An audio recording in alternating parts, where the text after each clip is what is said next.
dar início à nossa palestra com uma oração. Que Deus nos abençoe. Nosso Deus e nosso Pai que está nos céus, nós te agradecemos por essa oportunidade de estarmos aqui reunidos, ó Deus, primeiramente para glorificar o teu nome, segundo para receber de ti instruções acerca do casamento. Seja gracioso conosco, ó Pai. Tu nos conheces, sabes daquilo que precisamos ouvir, tu sabes as nossas lutas, desafios, vitórias, derrotas, tristezas, alegrias, no casamento, no seio familiar. Diante disso, ó Pai, seja conosco, fala o nosso coração, que essa palestra, esse evento, seja abençoador, edificante, instrutivo para cada casal que vai participar. Em nome de Jesus, Senhor Deus. Amém. Amém. Irmãos, temos a de papel e caneta ao fundo para aqueles que quiserem anotar. Eu até indico, os filhos não estão aqui, para aqueles que não sabem mais o que anotar, os sermões, tudo. Mas temos ali, eu indico que vocês tomem nota para que possam fixar na mente o conteúdo. Isso pode ser também no celular, aqueles que preferem, enfim. Uma outra instrução é esse local aqui, a gente está gravando, então, por favor, tenham cuidado, né? De repente, para não tropeçar. Bom, nós vamos começar o nosso encontro de casais desse ano. É sobre esse seguinte tema: deleitando-se no casamento após os filhos. E quando nós falamos de filhos, nós não estamos falando apenas dos filhos pequenos, embora exista aí uma dificuldade peculiar, né, quando eles são pequenos, porém, quando eles vão crescendo, também outras dificuldades vão surgindo. Então a ideia é tratar de uma forma geral de qualquer idade que seja, né, porque cada fase traz o seu desafio. Então a nossa proposta é falar exatamente sobre esse assunto, deleitando-se no casamento após a chegada, né, após a chegada dos filhos, após os filhos.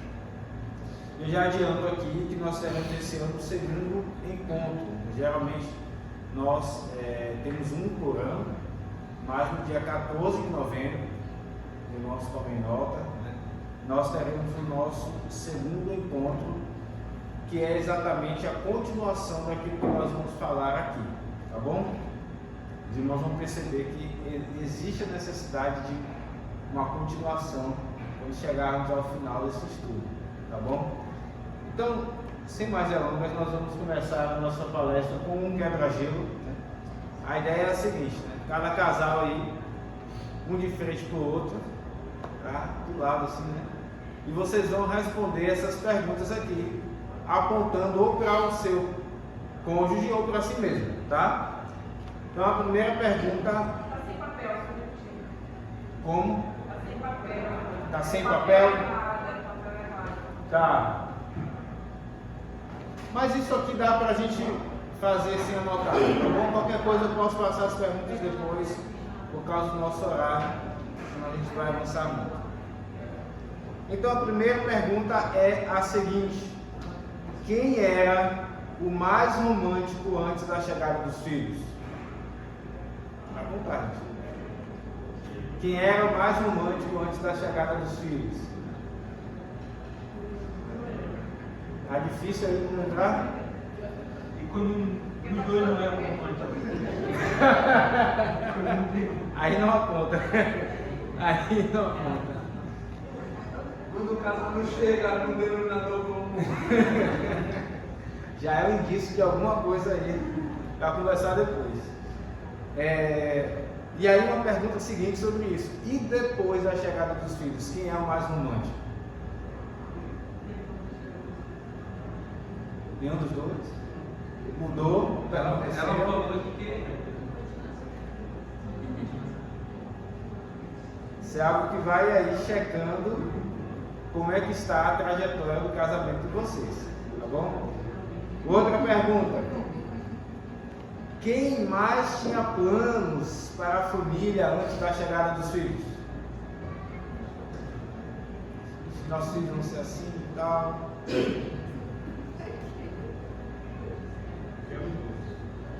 Os dois tinham.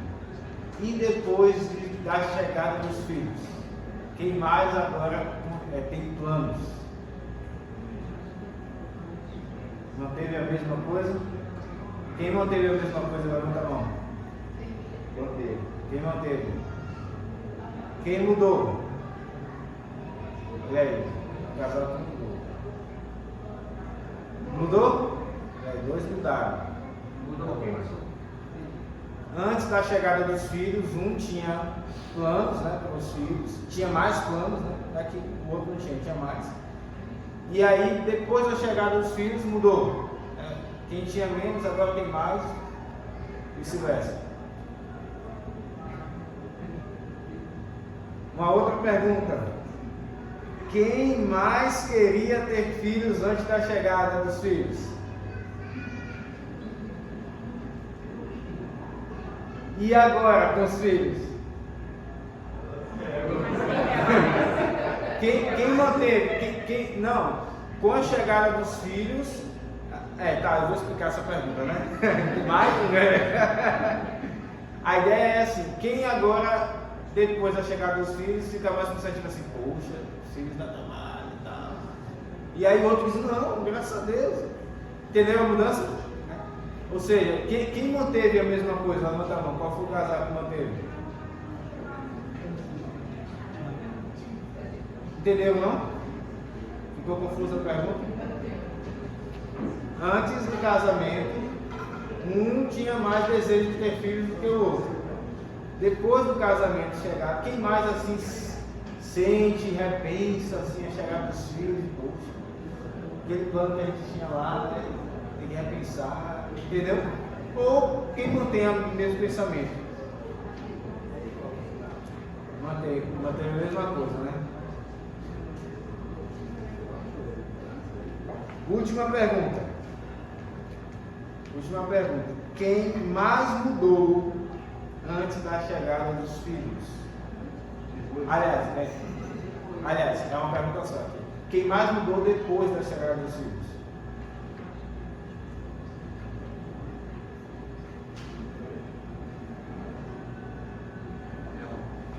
A esposa, eu acho que a esposa está vencendo aqui. Dá para entender qual que é a esposa que mais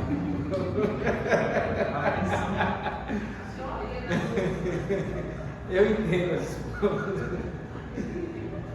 Irmãos, essas são perguntas que dá para a gente descontrair um pouco, né?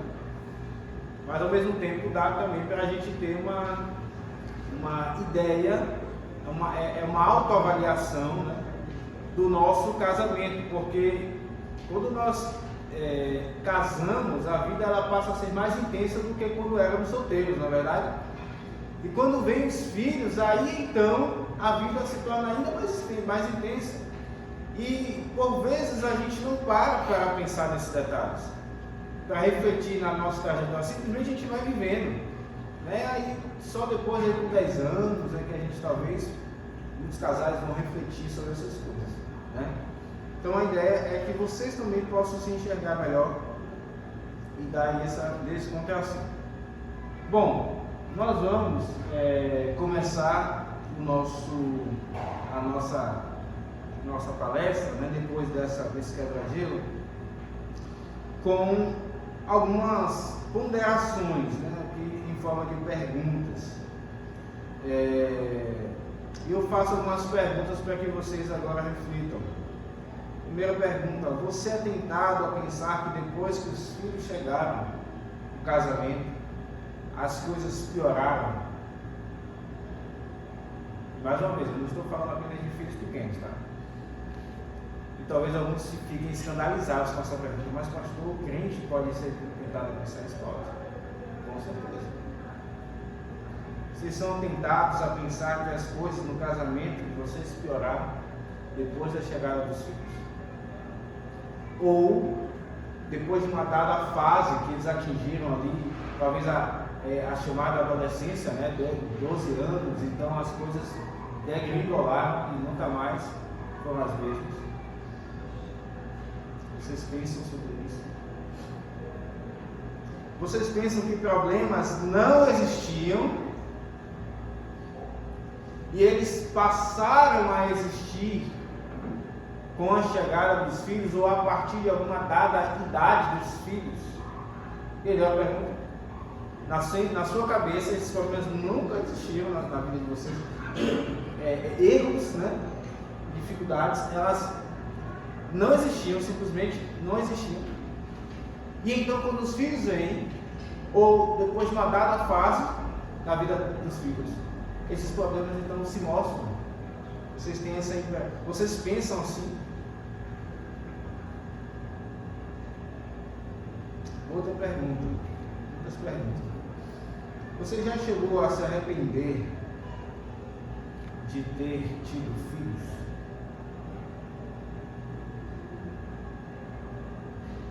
Alguma vez, ainda que você depois tenha se arrependido desse pensamento, alguma vez você pensou, não foi uma boa ideia, não foi bom. Pode ser poucos. Eu deveria ter tido poucos. Essa aí é outra pergunta que não é o que eu estou tratando aqui, mas ela também é uma boa pergunta. Ou seja, né, para a gente não ficar falando, puxa, eu queria ter tido mais filhos. Esse é um bom pensamento. Uma outra pergunta. O que deve sustentar um casamento? Qual é a base que sustenta um casamento? O amor? A estabilidade financeira? A estabilidade emocional? A honra um do outro, da família? O que sustenta o casamento? Ou seja, o que sem essa coisa o casamento ele já não vale mais? Pode se desfazer dele, é melhor cada um ir para o seu canto, cuida dos filhos, agora vamos viver essa nova realidade. O que é que sustenta o casamento? Irmãos, essas são perguntas que nós queremos responder aqui nesse estudo, tá? Eu estou usando aqui um livro que inclusive traz essa citação aí. Você já chegou a pensar que depois dos filhos as coisas pioraram e problemas novos surgiram? Você já sentiu tensão a ponto de questionar a sua jornada, ou seja, até mesmo questionar: eu não deveria ter me casado com essa pessoa. Se eu soubesse, se eu tivesse hoje a informação que eu tenho sobre essa pessoa, lá atrás, eu não teria me casado com ela. Você já chegou a pensar nisso? Irmãos, isso são pensamentos muito frequentes na cabeça de crentes, não de ímpios apenas. Ímpios, o que esperar deles, né? Eles não têm a palavra de Deus, eles não têm o Senhor. Então não surpreende. Agora, surpreende, de certa forma, pensar que muitos crentes pensam essas coisas. E é exatamente por isso que nós estamos aqui. Eu estou usando aqui esse livro, tá? Então, muita coisa do que eu vou dizer está aqui nesse livro e eu recomendo para vocês. Dois autores, é o casal André Costa e Chelsea Costa. O título do livro é uma pergunta: ainda somos nós? É bem sugestiva, né? O casal para num dado momento que é um furacão, uma crise. Eles olham um para o outro e eles perguntam: ainda somos nós? Aquela pessoa que eu conheci antes, ou aquela pessoa do início do casamento, ainda é você? Ainda sou eu aquele? É uma pergunta muito interessante, né?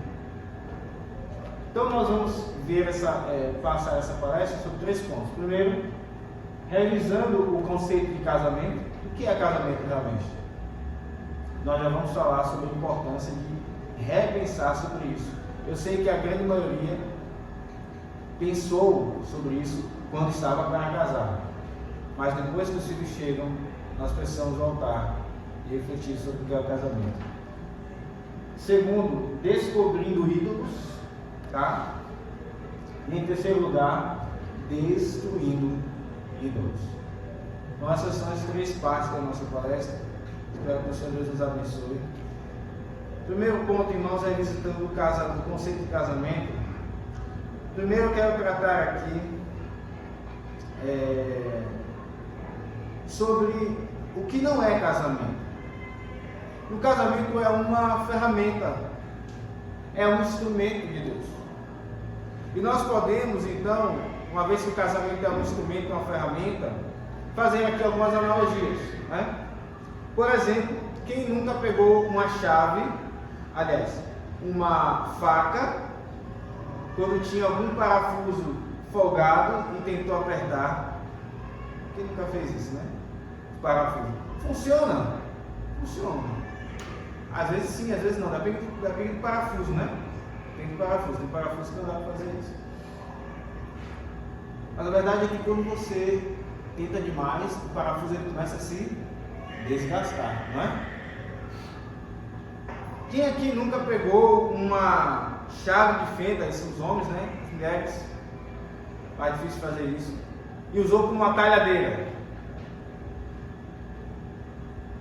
Ali na hora da correria, a talhadeira, para quem não sabe o que é, mas é um instrumento que é usado para quando você bate nela com o martelo, você quer quebrar alguma coisa, né? Você quer tirar ali o cimento velho, enfim.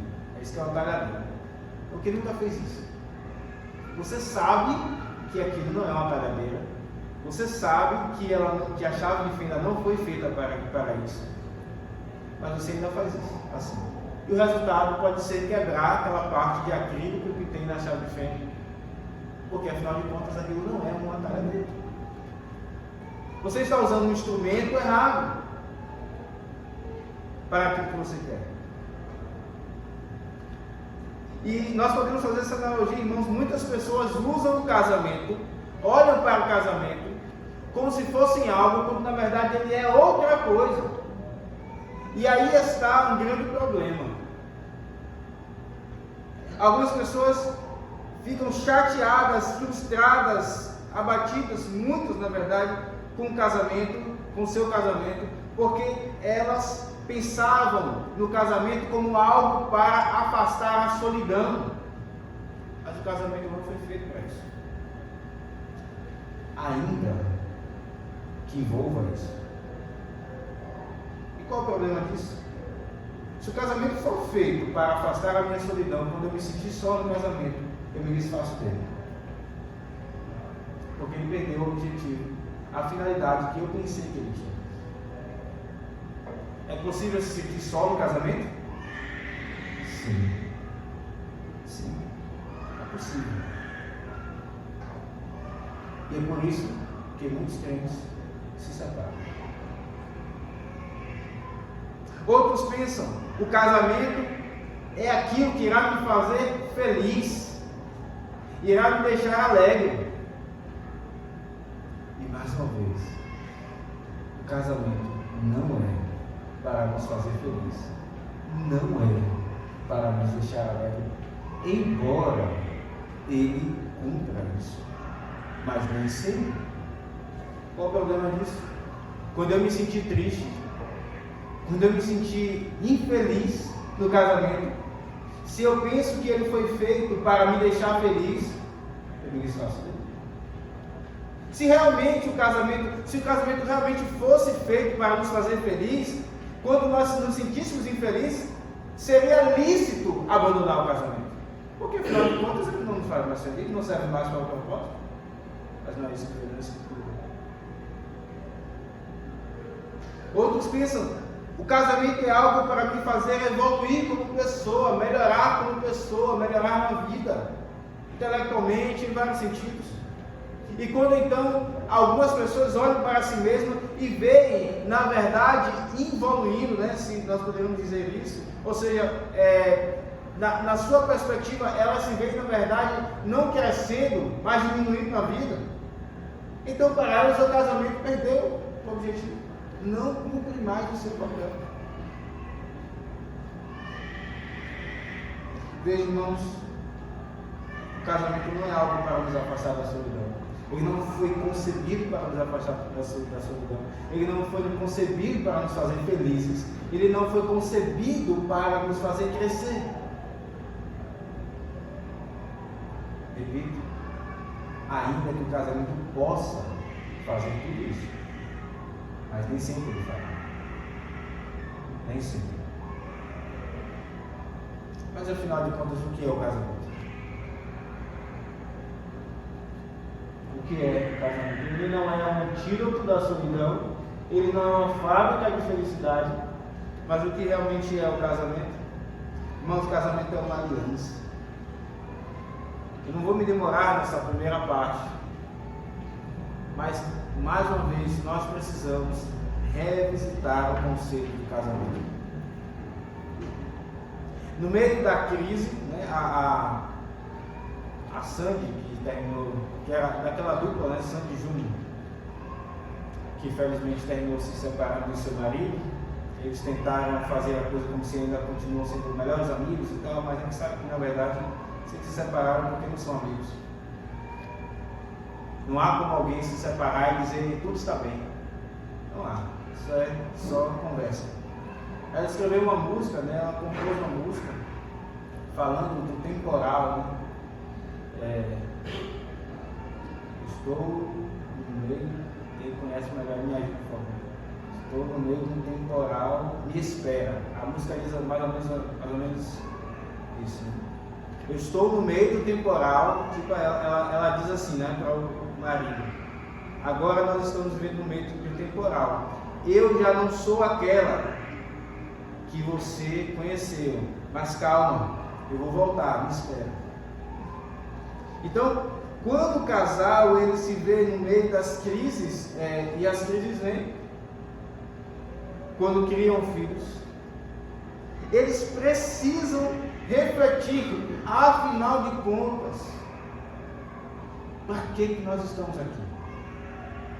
Por que nós estamos nós dois juntos? Nós temos que viver juntos mesmo? Nós precisamos pensar então o que é o casamento. A resposta do casamento é uma aliança. A aliança, irmãos, é um pacto no qual duas pessoas, isso aqui é muito importante para o restante da nossa palestra. A aliança é um pacto no qual duas pessoas, e elas são pessoas mesmo, isso é bíblico, né? Na grande maioria das vezes, com poucas exceções, a aliança entre algo criado em uma pessoa, mas na grande maioria das vezes, duas pessoas que se comprometem juntas, dão sua palavra, elas se comprometem em prol de algo, e essa aliança ela é até a morte. Até a morte. Veja bem, vou repetir. O casamento é uma aliança. E uma aliança, biblicamente falando, é um pacto entre duas pessoas no qual elas se comprometem até a morte. Vocês estão vendo aí a figura desse velho, Abraão. O texto de Gênesis 15, meus irmãos, ele é fantástico para nos explicar isso. O verbo do hebraico, fazer aliança, de forma bruta, sendo traduzida, significa cortar uma aliança. E é exatamente isso que acontece ali em Gênesis 15, vocês devem lembrar da história. Abraão pergunta, sai para falar com Deus, Deus dá instruções para que ele pegue animais, aves, corte-as no meio, uma banda de um lado, uma banda do outro, fica um corredor de sangue. E então Deus está para fazer aliança com Abraão, Mas nesse meio tempo, Deus faz com que Abraão durma, um profundo sono, como Adão. E então, diz o texto que passa uma tocha e um fogo pelo meio das aves, e Abraão está dormindo. E diz o texto depois, vocês podem ver Gênesis 15, 8 a 18, depois em casa, que Deus fez a aliança, Deus cortou uma aliança com Abraão, mas Abraão estava dormindo. Ali nós vemos que Abraão foi substituído já pelo Verbo de Deus, pelo Filho de Deus, pré-encarnado, antes da encarnação. Assim é que então Deus pôde fazer a aliança com Abraão, não diretamente com ele, no sentido de Abraão passar pelo meio dos animais, mas substituído, porque Abraão estava dormindo. O texto é claro dizendo: Deus fez uma aliança com Abraão. O que significava aquilo? Aquilo era um ritual naqueles dias. Quando dois homens de negócios, eles queriam fazer um acordo, um pacto, eles faziam exatamente isso.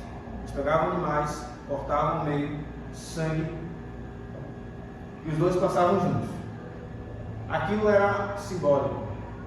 Eles estavam dizendo com aquela ação: se algum de nós falhar nesse pacto, o que irá acontecer é exatamente o que aconteceu com essas aves aqui.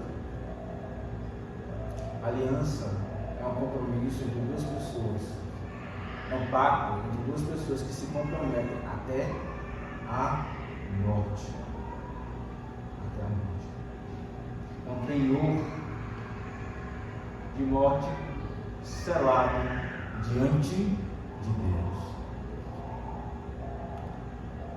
É um compromisso de vida.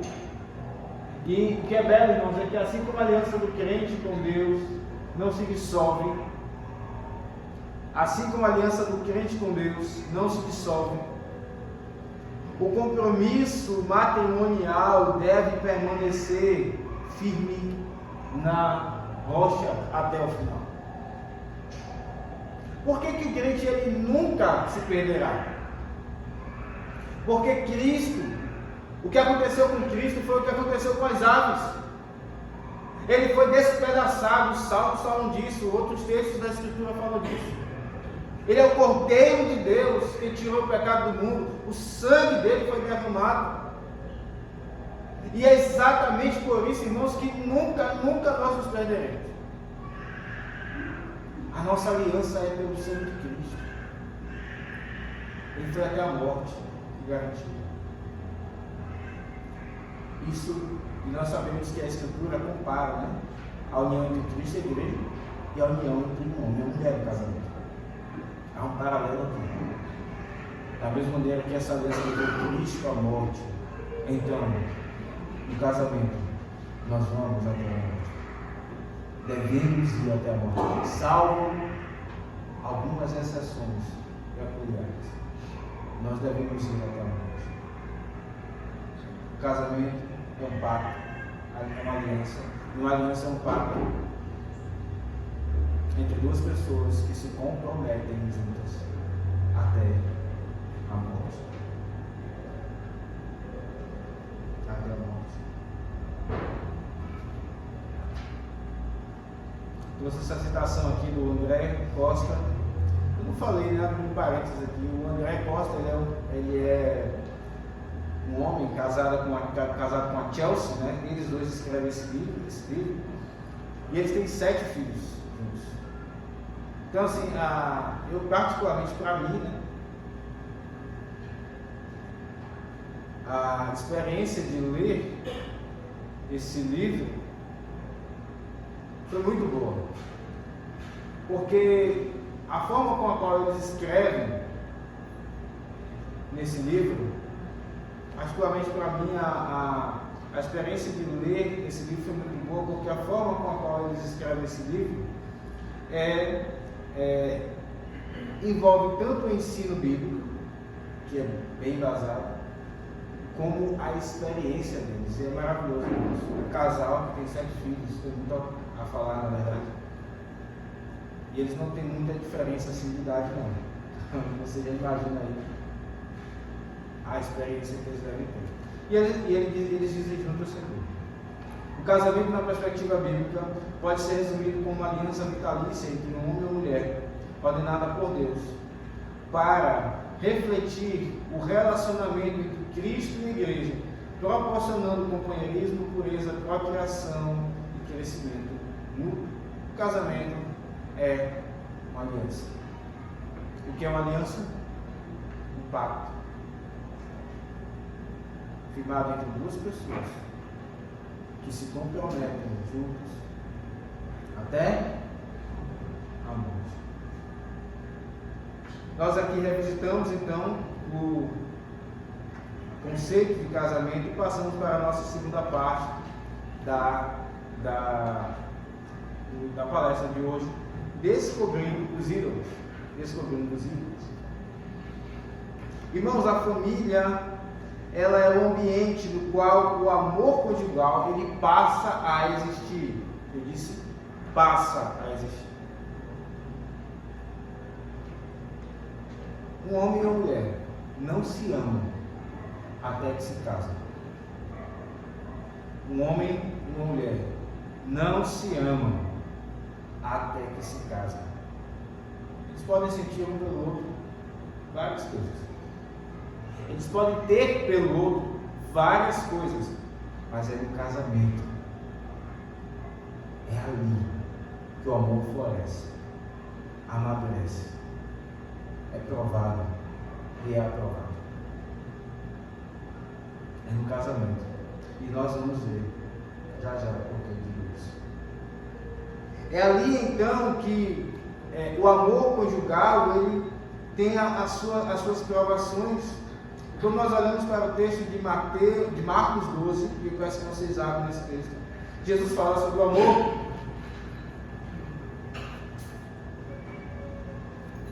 Marcos capítulo 12.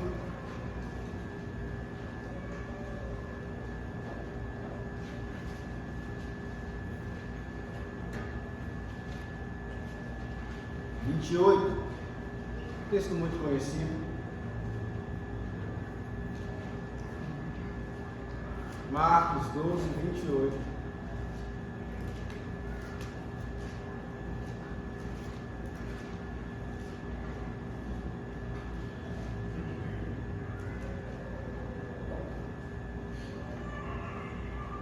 Diz o texto: chegando nos escribas, tendo ouvido a discussão entre eles, vendo como Jesus lhes houvera respondido bem, perguntou: qual o principal de todos os mandamentos? Veja, um parênteses, essa pergunta ela é interessante, inclusive pensando de quem vem.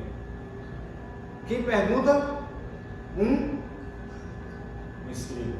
Os escribas, irmãos, depois do período intertestamentário, depois ali desse período aqui entre Malaquias e Mateus, eles construíram vários e vários preceitos.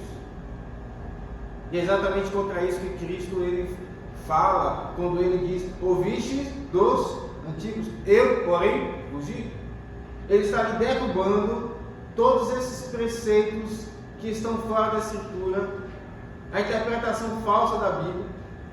Jesus desconstrói tudo isso. Então aqui nós temos diante de Cristo um homem que estava cheio e carregado de mandamentos. E ele pergunta, ele tenta equilibrar tudo isso, então ele pergunta a Jesus: qual é o principal? Qual que eu devo dar prioridade? Qual é o principal dos mandamentos? Verso 29, ele respondeu Jesus: o principal é: ouve, ó Israel, o Senhor nosso Deus é o único Senhor. Amarás, pois, o Senhor teu Deus de todo o teu coração, de toda a tua alma, de todo o teu entendimento, de toda a tua força. O segundo é: amarás o teu próximo como a ti mesmo. Não há outro mandamento maior do que estes. Veja qual é o principal dos mandamentos: amar. Amar é o principal dos mandamentos. E como? De todo o teu coração, de toda a tua alma, de todo o teu entendimento, de toda a tua força. Entendimento ou mente, aí depende do texto, se a gente abrir um paralelo do outro evangelho. Veja, Jesus responde, inclusive aqui falando da plenitude com a qual nós devemos amar a Deus. é completo, não é parte do coração, não é parte da alma, não é parte da mente ou do entendimento, não é parte da minha força todo. E ele fala então aqui do coração. O que é o coração, irmãos? Biblicamente falando, o coração é a fonte da vida. O coração é onde nós decidimos as coisas, é o que guia a nossa vida. Então, é por isso que Provérbios 4:12 diz o quê? Sobretudo, acima de tudo, o que se deve guardar? Guarda o teu. De onde procedem? As fontes da vida. É no coração, né? Não é aqui, mas é aqui. Coração que decidimos todas as coisas. A ideia é que então Deus ele seja o centro da nossa vontade e ele defina a nossa identidade. Quando Jesus diz então, amarás o Senhor de todo o teu coração, ele está dizendo, esse amor, preste bem atenção, esse amor que você deve ter para com Deus deve ser de tal forma que ele esteja no centro de todas as suas decisões. Todas as suas decisões. E ele defina quem você é. Ele defina quem você é. Segundo, de toda a tua alma, significa afeições. Afeições, sentimentos. E nós fomos criados com sentimentos, não é verdade? Nós fomos criados com ira, com tristeza, com alegria, com tudo isso. Isso não isso vem de Deus. Deus colocou isso em nós. O problema é o desequilíbrio dessas afeições. E nós já vamos falar sobre isso. Mas de toda a alma nós também devemos amar a Deus. A minha alegria deve ser aquilo que alegra a Deus. A minha tristeza deve ser naquilo que entristece a Deus. A minha ira deve ser naquilo que Deus se ira. E assim por diante. De toda a tua mente, o entendimento, significa que o nosso amor por Deus não pode ser fruto de um pensamento precipitado. Eu me empolguei com Deus, então eu vou seguir a Deus. Não. De toda a tua mente, você precisa refletir e considerar completamente quem Ele é. Porque nós sabemos que tudo aquilo que nós fazemos de forma precipitada, irmãos, o que acontece? Depois nós nos arrependemos. Nós pensamos bem depois. Aí já passou. Então, de toda a tua mente, de todo o teu entendimento, reflexões sérias devem nos levar então a amar a Deus. E de toda a tua força, ou seja, todo o restante toma forma e entra em ação com o corpo. O amor também é ação, é obediência ativa a Deus. É isso que Jesus quer dizer quando ele diz: amarás o Senhor, teu Deus, de todo o teu coração, de toda a tua alma, de toda a tua mente, de toda a tua força. Irmãos, há muitas vezes no casamento, depois inclusive que chegam os filhos, o que acontece é que o amor ele se desalinha, ele sai dos trilhos, ele se desalinha da lei de Deus. Aquilo que nós somos, aquilo que a nossa identidade, por vezes ela não está sendo definida por Deus. A nossa vontade não está sendo guiada por Deus. As nossas afeições não são as de Deus. A nossa mente não reflete daquilo que Deus reflete. A nossa ação não é aquilo que a lei de Deus diz que nós devemos fazer. A idolatria, irmãos, é o pior problema. Calvino diz que idolatria é tudo aquilo que esfria o meu amor por Deus. Tudo aquilo. Pode ser um objeto, pode ser uma pessoa, pode ser um plano. Qualquer coisa que esfrie a minha afeição, a minha devoção a Deus, é idolatria. o pior tipo de ídolo não é aquele que escancaradamente é contrário à Escritura. O pior tipo de ídolo é aquele que em si mesmo não é um problema. Vocês entenderam isso?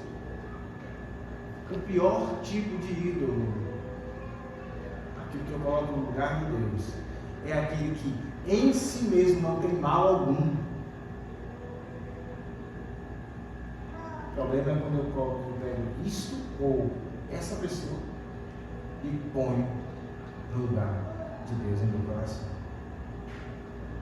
E nós podemos então ter alguns exemplos de ídolos. Alguns exemplos de ídolos. Por exemplo, realizações idealizadas para o casamento. Irmãos, muitas crises do casamento, inclusive quando os filhos vêm, elas acontecem porque o marido pensava algo para a sua família, ele idealizou algo para a sua família, e a esposa idealizou outra coisa.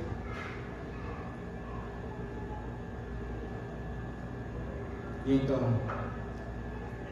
aquilo foi se apegou tanto ao coração daquela pessoa, que virou um ídolo. E ela quer passar por cima do seu próprio cônjuge e filhos, para que aquilo sobreviva. Os cônjuges podem virar ídolos. Os cônjuges.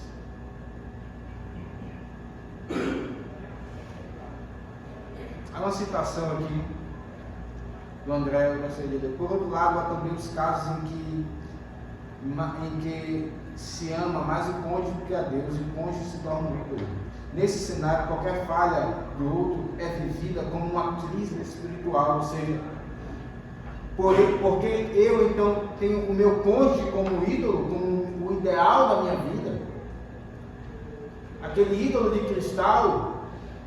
Então, quando ele quebra, é o maior problema do meu casamento. Quando ele peca, é o maior problema do casamento, porque ele se tornou um ídolo para mim.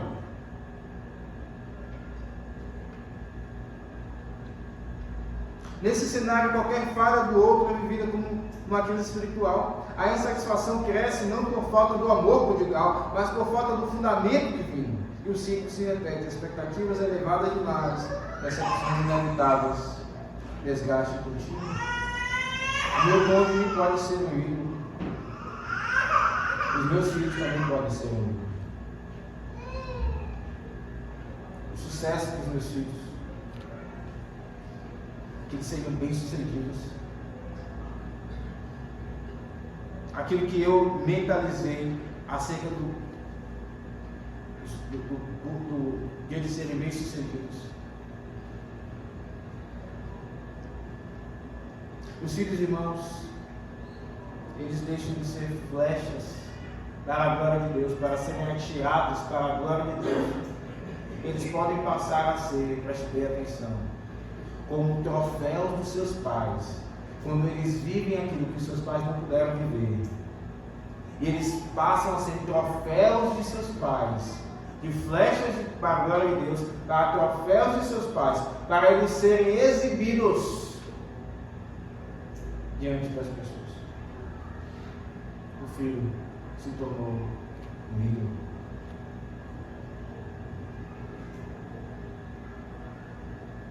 E quando alguma coisa acontece com esse filho ou com essa filha, vem problemas no casamento. A saúde dos filhos pode ser um ídolo. Depois da pandemia parece que as doenças elas pioraram, né? Talvez seja só impressão nossa, mas cada vez tem sido mais frequente pessoas doentes, gripadas e outras coisas do tipo acontecendo. E nós sabemos que isso afeta inclusive as crianças, que têm inclusive as menores, né, que têm uma imunidade mais baixa. Elas se recuperam logo, mas também muitas vezes elas ficam doentes. Irmãos, vejam, são coisas boas que estamos falando. O sucesso dos meus filhos é algo bom, eu tenho que pensar neles, eu tenho que planejar eles. Eu tenho que pensar na saúde deles. Eu tenho que cuidar da saúde deles, mas isso pode se tornar um ídolo. De forma que então ninguém pega, porque pode adoecer, ou se gasta além do que se pode pela saúde do filho.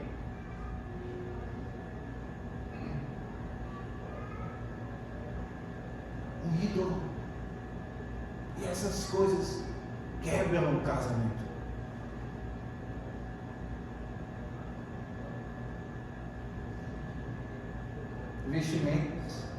Vestimentas podem se tornar as vestimentas dos meus filhos. Eu quero aquela marca, aquele jeito. A gente sabe que criança vai crescendo e vai de roupa rápida, na verdade. Se os pais começarem a entrar no caminho de comprar aquelas roupas mais caras para os seus filhos, eles vão falir. Tem gente que não recebe roupa usada dos outros. Não, eu vou comprar a roupa do meu filho. Talvez isso seja idolatria. Tem aqueles que têm condições de comprar, não tem nenhum problema com isso, desde que não seja idolatria. A grande questão que às vezes a alimentação do meu filho tem que ser aquelas frutas, aquela marca de tal alimento, tem que ter aqueles alimentos, porque é o meu filho, eu tenho que dar o melhor para ele. Mas muitas vezes o melhor, irmãos, não é aquilo que podemos dar. Isso cria problemas no casamento.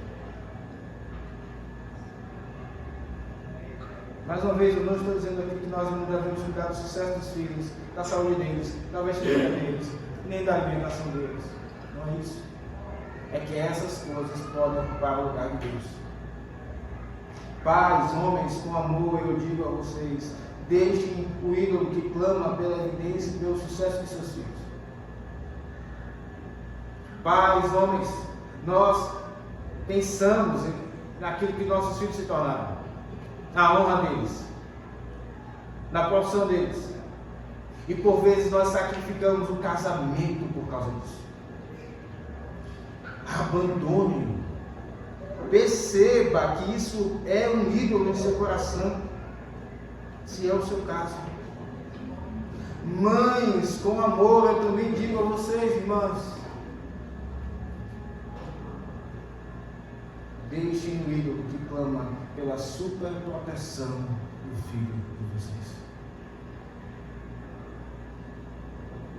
Sim, vocês precisam cuidar deles, mas vocês não são Deus. Vocês não são aquele que nem dorme nem dormita. Vocês não estão 24 horas com os olhos abertos para ver o que irá acontecer com seus filhos. Se vão cair, se machucar, passar mal. Deixe esses ídolos, enxerguem que isso é um ídolo na sua vida, se esse é o seu caso.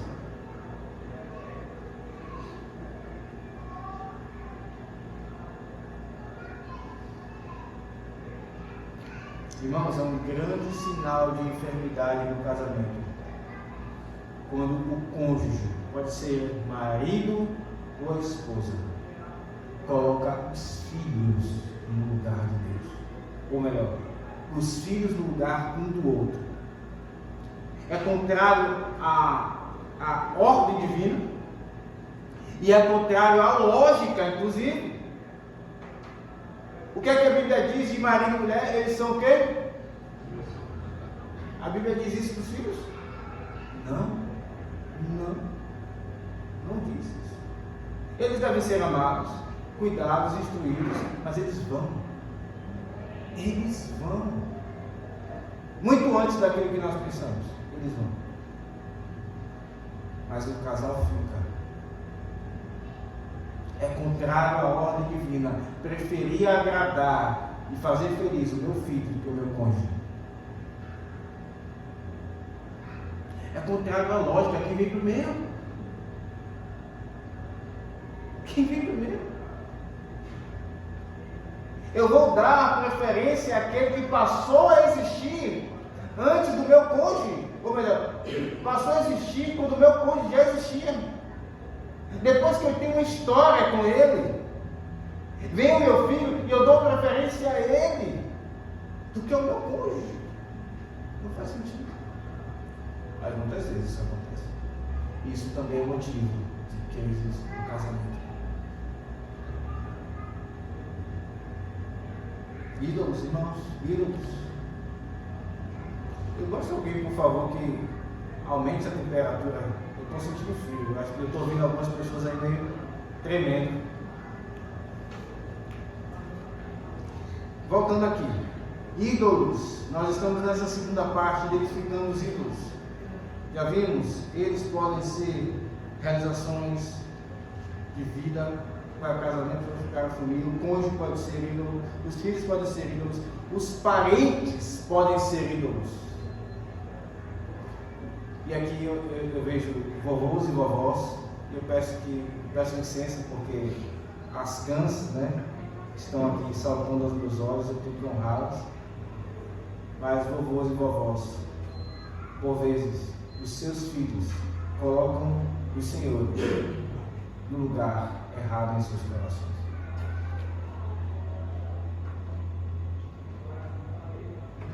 Por vezes o marido dá a vez para o seu pai ou a sua mãe do que a sua esposa. Por vezes a esposa prefere ouvir seu pai ou sua mãe do que o seu esposo.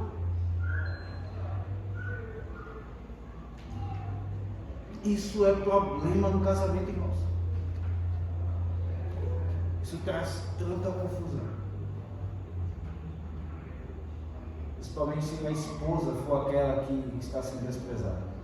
Porque ela é aquela que entende que tem que se submeter ao seu marido. Mas quando ela descobre que na verdade quem está governando a casa dela não é o marido, é o sogro ou a sogra. Então, na prática, ela está sendo governada pelo seu sogro, pela sua sogra. É vergonha isso para a mulher. Isso pode acontecer também com relação ao homem. Parentes podem ter prioridade acima do que deveriam, eles também podem ser ídolos. A reputação familiar pode ser também o nome da minha família, também pode ser um ídolo. A estabilidade financeira pode ser um ídolo. Eu quero aquela vida, aquela casa, aquele carro, aquele apartamento, aquele bairro, mas eu não tenho dinheiro para isso. Isso é um grande problema também no casamento. É ídolo. Porque tem que ser desse jeito. Não tem outra vida. A concordância das ideias também pode ser um ídolo. Irmãos, isso aqui a gente não vai se delongar nisso, mas é uma coisa que causa muitos problemas no casamento. Eu amo você até quando você concorda comigo. Quando você vem com uma outra ideia, com outro ponto de vista, já não tem mais amizade. Eu já mudo. Ninguém em sã consciência vai afirmar essas palavras que eu estou falando aqui, mas é na prática, é isso que acontece muitas vezes. Muda o tom de voz, muda, passa a ser mais ríspida a forma de falar. Às vezes o silêncio é uma punição para provocar. Porque eu não sei ouvir uma outra ideia. Eu não considero o meu cônjuge como herdeiro da herança de Deus da mesma forma que eu. E muitas vezes essa pessoa que comete esse pecado aqui é um marido. Ele não tem a humildade de ouvir, de considerar a sua esposa como, em certo sentido, igual, inteligente, temente a Deus e que pode pensar diferente dele e está certo e ele errado. Nós, maridos, muitas vezes somos os que mais pecamos. As mulheres também. Ah, irmãos, quantos ídolos? Quantos ídolos?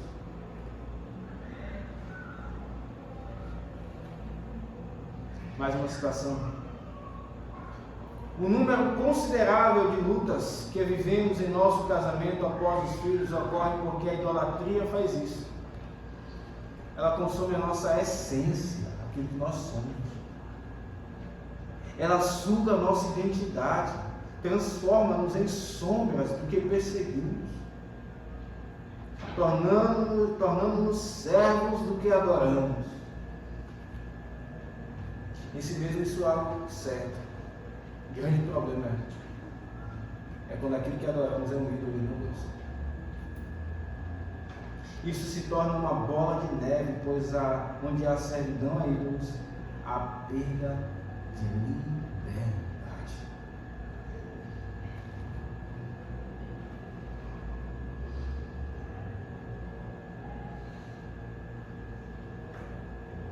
Muitas coisas podem ser ídolos, irmãos. O silêncio na nossa casa pode ser um ídolo.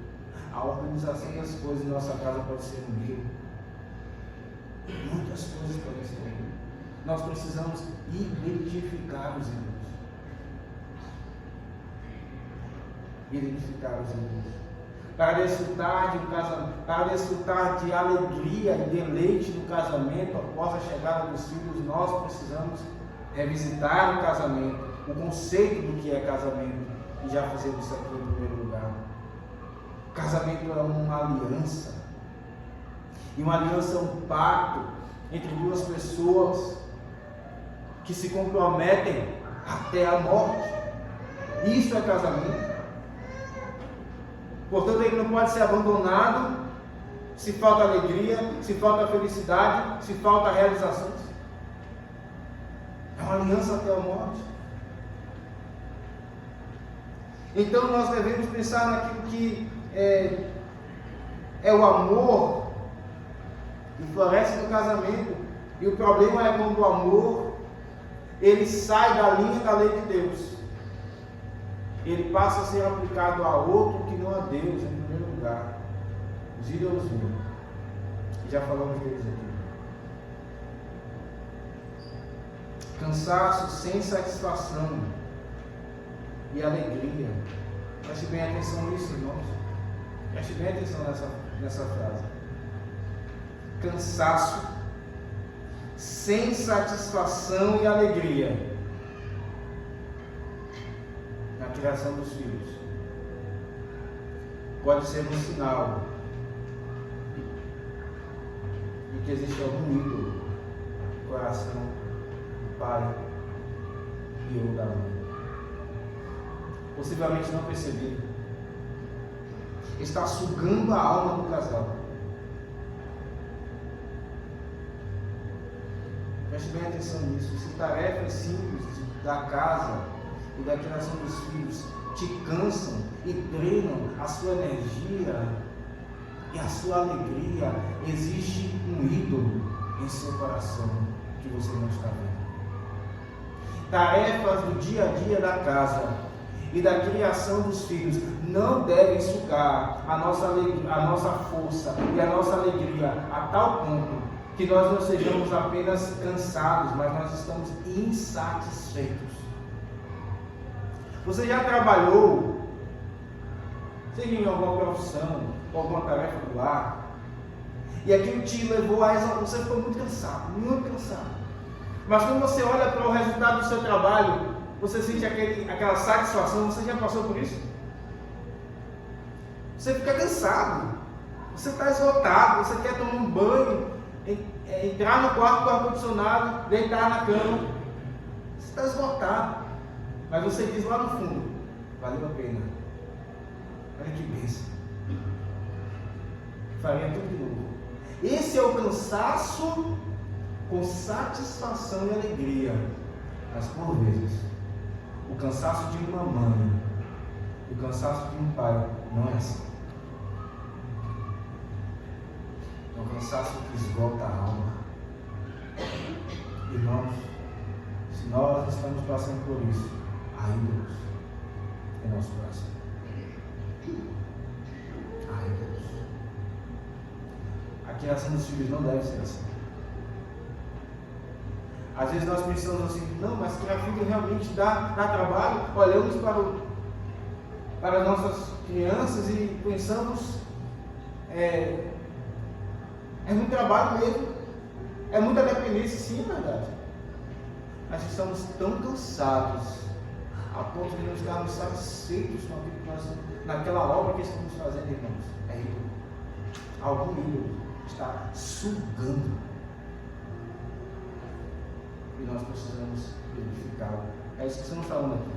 Identificando os ídolos. Mas, eu sei que isso é pesado, né? Essa verdade, ela é forte. Nós não chamamos os irmãos aqui essa noite para ouvir até aqui. O Evangelho também está nisso. Eu quero finalizar essa palestra com a nossa terceira parte, destruindo os ídolos. Em primeiro lugar, que vimos? Revisitando o conceito de casamento. O que é casamento? E é muito importante pensarmos no que é casamento, porque casamento é uma aliança. E uma aliança é um pacto entre duas pessoas que se comprometem. Não é uma pessoa se comprometendo e a outra está ali. Não, ambas, as duas juntas se comprometeram. Deram a sua palavra, inclusive diante de Deus. E essa aliança, irmãos, esse pacto, ele é até a morte. É possível que você esteja aqui nessa noite, meu irmão, minha irmã, e você já tenha pensado em se separar de seu marido e de sua esposa. Tal a crise que você chegou no casamento. Isso não é tão incomum no meio da igreja, não. Eu quero lhe dizer que o seu casamento é uma aliança. Foi um pacto que você firmou com seu cônjuge até a morte, diante de Deus.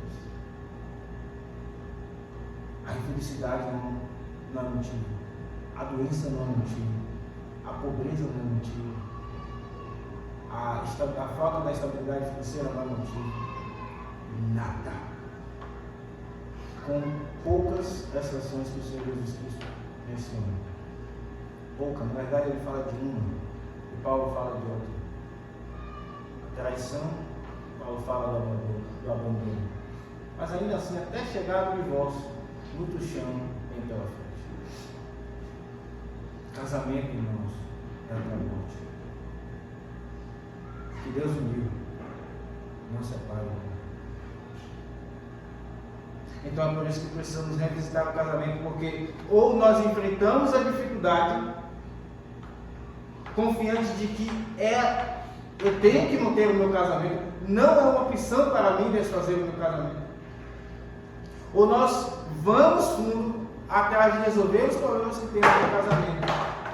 Ou então, se o casamento para mim não é algo até a morte, indissolúvel, Satanás perceberá, e ele irá começar a plantar na sua mente a opção. É melhor deixar. Olha para o lado, quantas pessoas já deixaram? Não está dando certo. Vai ser melhor para você. Vai ser melhor para os filhos. Os filhos estão vendo essas discussões toda vez. Estão percebendo? Não vai deixar. Não é uma opção para o crente abandonar o casamento. Não é. Nós revisitamos o conceito de casamento, identificamos ídolos em segundo lugar e agora destruímos ídolos. Irmãos, as boas novas também estão no casamento. Se nós temos ídolos no casamento que desfiguram a nossa identidade, sugam a nossa alma, a nossa alegria e transtornam a nossa casa, Cristo oferece descanso e alegria. É possível ser casado, ter filhos e muitos filhos e ser feliz. Sabemos disso pelo que a Escritura ensina, inclusive pelo exemplo desse irmão que escreve esse livro. tem 7 filhos.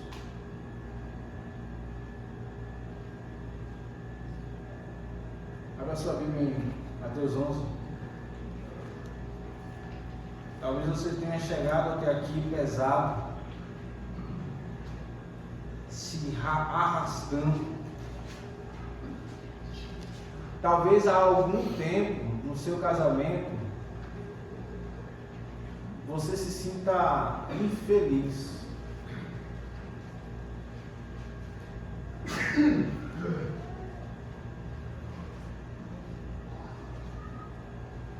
Suas costas espirituais arquejam. Você anda curvado. Talvez seja essa a sua condição. Ouça o que o seu Salvador diz. Mateus 11, 28 ao 30. Vinde a mim, todos os que estáis cansados e sobrecarregados, e eu vos aliviarei. Tomai sobre vós o meu jugo, e aprendei de mim, porque sou manso e humilde de coração, e achareis descanso para a vossa alma, porque o meu jugo é suave e o meu fardo é leve. Que palavra, irmãos, consoladores. Há vários casais no meio da igreja que após a chegada dos filhos, eles andam infelizes, eles andam esgotados, no sentido que falei aqui, que é um problema. Eles não têm mais concordância, eles estão coexistindo na mesma casa, mas em muitas coisas eles não concordam. Não tem comunhão, não conseguem orar juntos. Isso traz infelicidade, peso.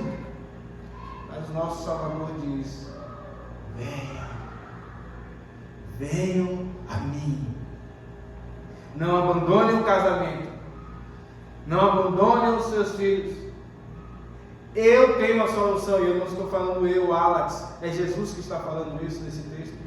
Venham a mim todos os que estão cansados e sobrecarregados, e eu aliviarei. Ele promete isso, irmãos. Ele é a verdade, ele não mente. Ele não mente. Achareis descanso para as vossas almas. Que palavras, irmãos. Não significa que não teremos nada para carregar. Veja o texto diz: tomai sobre vós o jugo pesa. O jugo era um instrumento que era colocado sobre o animal para a terra. O jugo pesa. Mas esse peso diante daquilo que Cristo fez por nós é leve, é suave.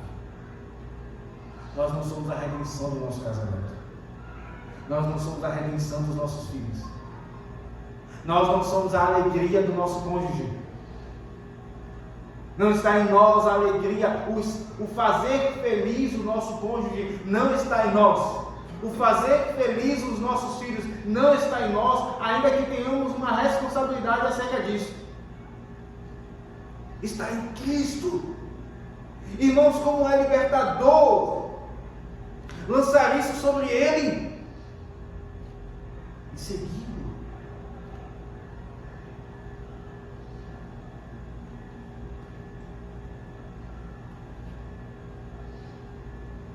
Cristo diz: eu tenho um fardo, eu tenho um jugo. Isso aponta para a responsabilidade. Isso é para falar para aqueles que dizem: pô, então o casamento, já que eu sou crente, Cristo ele diz: eu vos aliviarei. Então eu tenho responsabilidade alguma com meu cônjuge, meus filhos, não nada disso. Ele diz: eu tenho um jugo, eu tenho um fardo, mas ele é suave, ele é leve. Confie nele, meu irmão, minha irmã. Reconheça o centro do seu casamento. Volte amado de todo o seu coração. Volte amado de toda a sua alma. Volte amado de toda a sua mente. Volte amado de toda a sua força. Volte. Cristo está te chamando. Ele tem que ser o centro do seu casamento. Ele tem que ser o centro da sua casa. A palavra de Deus tem que ser o centro. Você e seu cônjuge devem juntos ajoelhar-se diante da palavra, diante de Cristo, e entregarem a família de vocês a Cristo, os caminhos de vocês a Cristo. E Ele diz: eu vou aliviar vocês.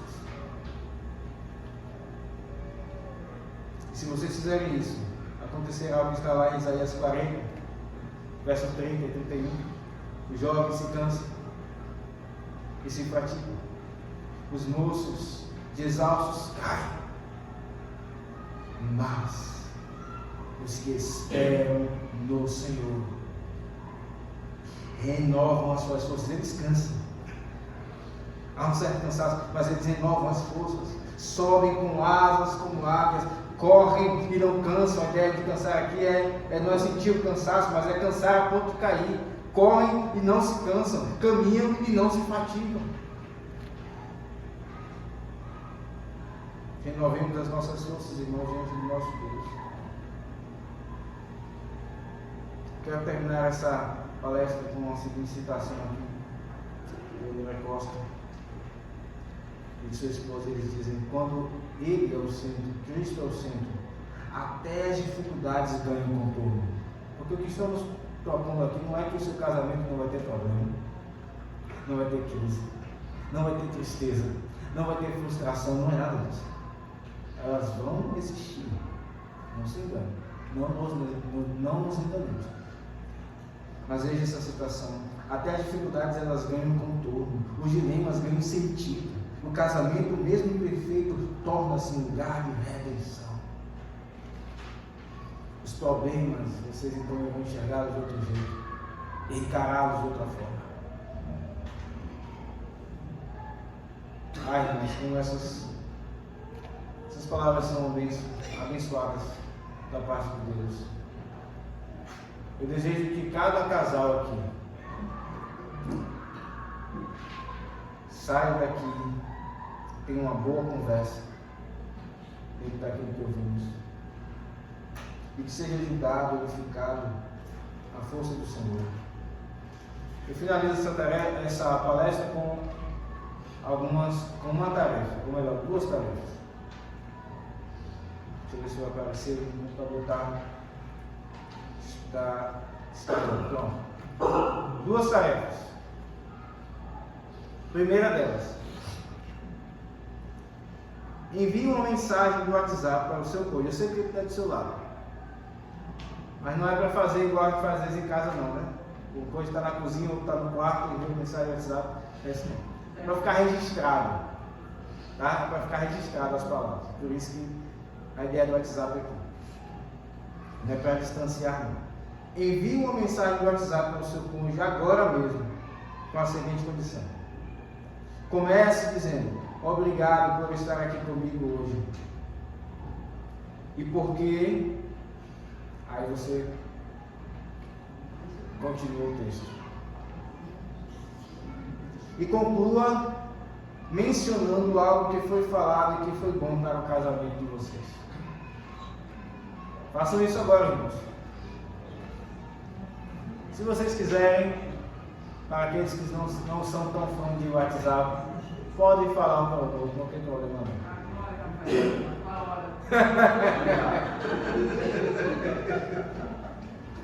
Eu pensei nos mais velhos, mas amanhã já está com a mente de velho, né, Vanessa? Eu já ia falar. Mas podem fazer. É uma tarefa, e essa tarefa ela nos leva a ser grato pelo nosso cônjuge e a lutar pela felicidade do nosso casamento.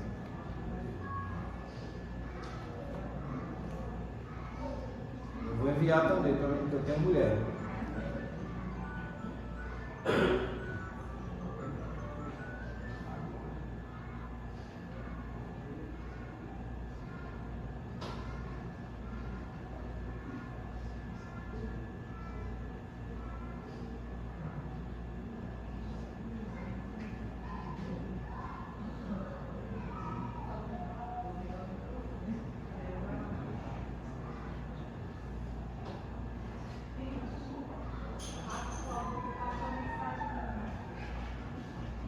Ele também quer uma mensagem, tá?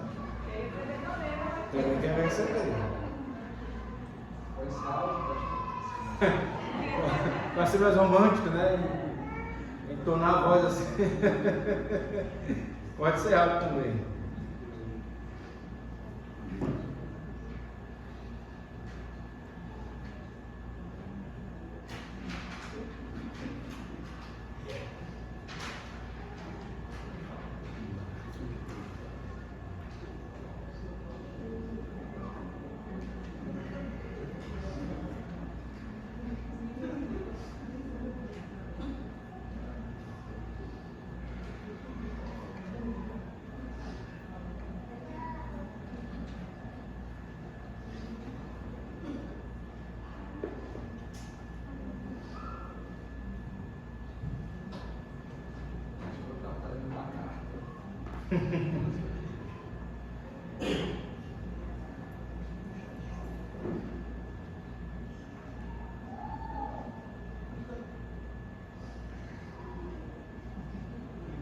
Acho que vai demorar a chegar um pouco a sua mensagem. Tá?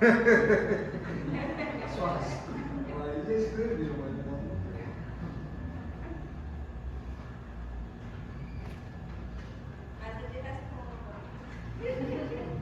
Pronto.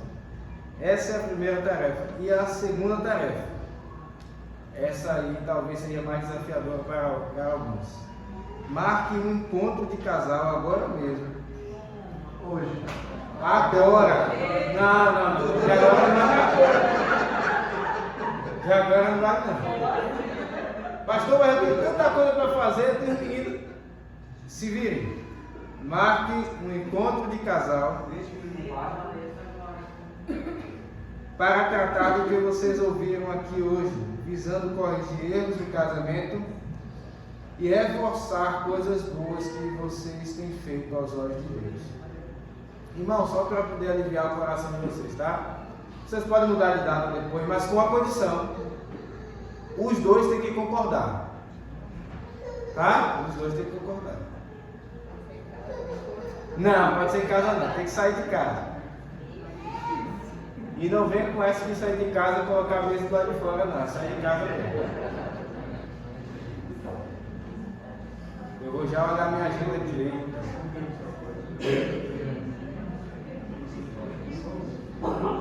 Eu já estava devendo mesmo encontro, então.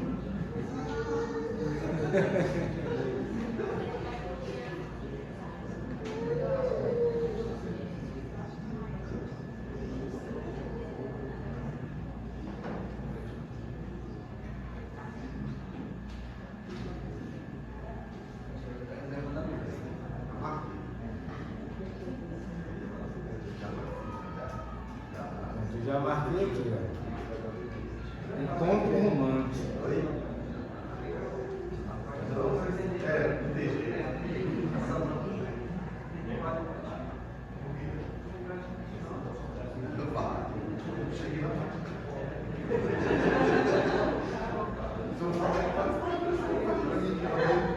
Irmãos, eu espero que tenha sido uma experiência abençoada para cada um de nós, tá? A nossa palestra se encerra aqui. Eu quero saber se alguém tem alguma dúvida ou que queira colocar, falar algo, né? O irmão Gustavo está ali com o microfone. Alguém que queira falar, por favor, levante a mão.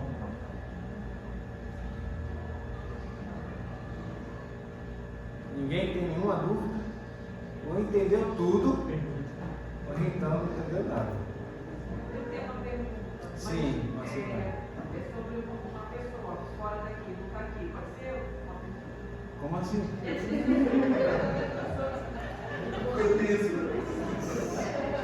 Uma amiga, ela... Ah, é sobre a experiência de uma... sobre isso que o senhor estava falando, que nós concordamos, né, até que a morte nos separe, mas nesse caso, né, como o senhor falou, tenta de todas as formas até o último caso é pensar no divórcio. Mas essa pessoa foi enganada, né? Vamos supor, o homem pareceu de um jeito, né? Até o casamento, e depois do casamento ele mostrou a face dele. Nesse caso, a esposa ela é obrigada tipo, a ficar até a morte se separe? Não, tipo... Depende, ela foi traída por ele? Não, ele não foi traição, não foi traição. Não foi traído. Mas é tipo ele deixou de... Eu quero dizer, ele deixou de...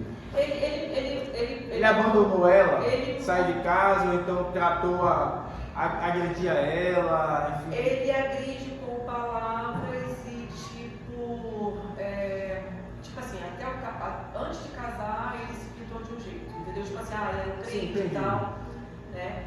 Mas, tipo, depois do casamento começaram os problemas, tipo, ele não é quem dizia ser, né? Mas até a questão de pornografia, assim, nesse caso, não é uma dúvida mesmo, né? Sim, porque sim. até uma forma de eu poder ajudar, Sim. né? Porque literalmente ele enganou, Sim. né? E tem essa questão da pornografia que é adultério, né? Aí nesse caso, se não melhorar, vamos supor, aí tá, entra a parte da igreja, a igreja é omissa, tá sabendo, e não entra na disciplina, não entra na questão de aquele acompanhamento, né? Então a pessoa ainda se sente mais confortável em continuar com seus pecados. Entendi. Nesse caso, a pessoa ela é obrigada a ficar. Olha, veja bem, eu estou tomando pelo que a senhora está me dizendo, Sim, tá? sim. Tomando pelo que a senhora está me dizendo, se ele não traiu ela, se ele não trai ela, se ele não agride ela, não abandona ela, deixando de prover a casa como deveria, né, as coisas básicas, são formas de abandono, né? Não prover para ela o que ela precisa, agredi-la, atentar contra a vida dela, a integridade física dela, né? Enfim, a gente poderia ter outros exemplos de abandono, tá? Ou sai de casa, né? Que é o abandono clássico. Se ele não faz nada disso, ela tem que continuar casada com ele. É difícil, né? É muito difícil. Mas, irmãos, nós precisamos aqui lembrar que Deus ele é o Senhor da história e da nossa história. Então, Deus, pelos seus propósitos, seus motivos, Ele quis fazer com que ela casasse com Ele. E agora ela precisa, se tem que se mostrar até ser um ímpio, né, declaradamente, isso aí é uma coisa que a igreja ela tem que tratar, não sei. Ainda que sim, que ele se mostre um ímpio declaradamente, que ele seja disciplinado e tal. Ela precisa olhar para ele então como o marido que Deus lhe deu. Isso é muito difícil. Do ponto de vista humano falando, né? Não do ponto de vista do Evangelho, porque o Evangelho abunda o poder de Deus para fazer ela entender essas coisas. Mas do ponto de vista humano, é difícil, a gente deve se compadecer, né, nessa situação. Não é nada fácil isso. Mas ela precisa entender da ótica da soberania de Deus. Se ela professa a Deus como Senhor de sua vida, como Deus Todo-Poderoso, ela precisa continuar casada com Ele. Ela não pode se apartar dele. E o que é mais grave nessa E lutar, se for o caso, pela salvação dele ou pela santificação dele. Pedir ajuda também. No caso, se torna mais grave porque ele é um obreiro. E é tipo assim, na igreja parece ser uma coisa e em casa é outra. E a igreja sabe, porque já foi, a pessoa já levou até a liderança e a liderança não fez nada, né? Aí ele vai se sentir confortável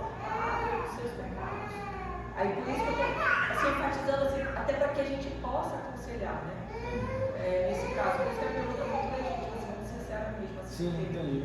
assim, na minha, assim, eu já vi muitas coisas, né? Porque quando é o ímpio, ok, né? Ele não luta pelo teu casamento e tal. Mas nesse caso houve muitas mentiras, a igreja não está sabendo que, tipo assim, não é aquela pessoa que, né, se disse ser, né? Aí não vai ter disciplina da igreja, vai se sentir confortável, não vai mudar. Mesmo assim. Mesmo assim. Mesmo assim. Vai ser difícil para mim, não sei não, mas Ela- na minha cabeça dela. Mas a senhora pode, olha, guardadas as devidas proporções, né? Essa situação ela se assemelha ao caso de uma mulher que ela foi abusada e ela engravidou. E agora, o que ela vai fazer? O mundo diz, aborto. Você não teve culpa, foi abusado. Mas a Bíblia diz, não. Deus estava dirigindo a história. Entende? Então, pelo mesmo motivo, eu digo, ela tem que continuar trabalhando. E sim, ela vai precisar de muita ajuda, mas não nega o fato de ela ter que continuar trabalhando. Sim, Rafael. Eu vou falar longe. O Rafael tinha levantado a mão antes, presbítero. Eu vou falar longe, né? Mas assim,